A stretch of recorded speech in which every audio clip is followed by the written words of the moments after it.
आज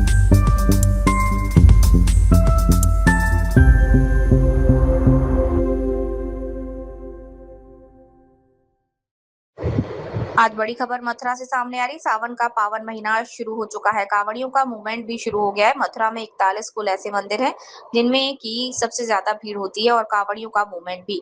लगभग 80 किलोमीटर का रूट है जिसमें मंदिर, घाटों और राजमार्ग पर पर्याप्त प्रशासनिक व्यवस्था हो, इसके लिए आज बैठक बुलाई गई। जिलाधिकारी महोदय के द्वारा मेरे द्वारा संबंधित विभागों को निर्देश दिए। रूट का भ्रमण सभी क्षेत्राधिकारी और एसडीएम के द्वारा किया जा रहा है। जो कमियां हैं उनको दूर किया जा रहा है। हम लोग ये प्रयास कर रहे हैं कि जो भी कांवड़िया आए वो सुरक्षित रूप से मथुरा से गुजरे और मंदिरों पर जाकर जल चढ़ाएं और उसके बाद अपने गंतव्य लौटे। 11 तारीख की शिवरात्रि होनी है, उसके लिए विशेष व्यवस्थाएं की गई हैं। जल पुलिस का व्यवस्थापन, ड्रोन का इस्तेमाल, का पीए सिस्टम का इस्तेमाल किया जा रहा है। सभी मंदिर और मार्गों पर सीसीटीवी कैमरे लगवाए गए, जिसका एक सेंट्रलाइज कंट्रोल रूम बनाया गया है। हम लोग निरंतर भ्रमणशाली रहकर कांवड़ यात्रा को सकुशल संपन्न कराएंगे। जितने भी कांवड़ संघ हैं उनकी बैठक ली जा रही है और उनको ये बताया जा रहा है कि डीजे को लेकर जो उच्चतम माननीय न्यायालय के निर्देश है उसका पालन करें, वॉल्यूम उतना ही रखें जिससे लोगों को असुविधा या समस्या ना। सावन का पावन महीना शुरू हो चुका है और कांवड़ियों का मूवमेंट भी शुरू हो गया है। हम लोगों के यहाँ मथुरा में 41 कुल ऐसे मंदिर हैं जिनमें की ज़्यादा भीड़ होती है और कांवड़ियों का मूवमेंट भी लगभग 80 किलोमीटर का रूट है जिसमें कि होता है। इन मंदिरों पर, घाटों पर और मार्ग पर पर्याप्त प्रशासनिक व्यवस्था हो, इसके लिए आज बैठक भी बुलाई गई थी।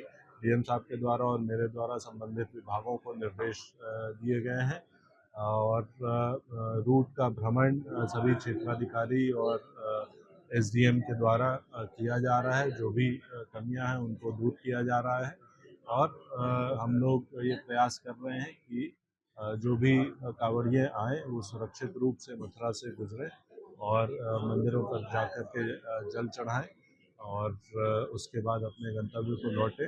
11 तारीख की शिवरात्रि होनी है, उसके लिए विशेष व्यवस्था की गई है।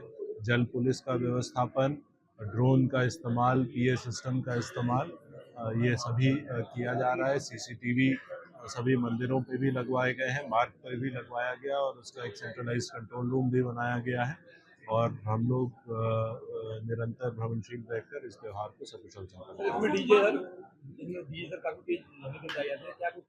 देखिए, जितने कांवड़ संघ हैं उनकी बैठक ली जा रही है और उनको ये बताया जा रहा है कि सबसे पहले तो डीजे को लेकर के जो माननीय उच्चतम न्यायालय के निर्देश हैं उसका पालन करें। वॉल्यूम उतना ही रहे जिससे कि दूसरे लोगों को असुविधा या समस्या ना हो। दूसरा कि डीजे की हाइट 12 फीट तक ही रहे, उससे अधिक ना रहे और ये उनकी सुरक्षा के लिए भी ज़रूरी है क्योंकि जो भी दुर्घटनाएं हुई हैं वो डीजे की हाइट ज़्यादा होने के चलते ही हुई है। तो इस संबंध में भी लोगों को बैठक करके समझाया जा रहा है। डीजे वालों को भी बुला करके इस संबंध में हिदायत दी गई। देखिए, ये जो कांवड़ मार्ग है उस पे जो भी मीट की दुकानें हैं वो संचालित नहीं रहेंगी और निरंतर जो मैंने बताया कि हमारी टीम्स हैं वो क्षेत्र में भ्रमणशील रह के कांवड़ियों के आवागमन पर विशेष ध्यान देंगे।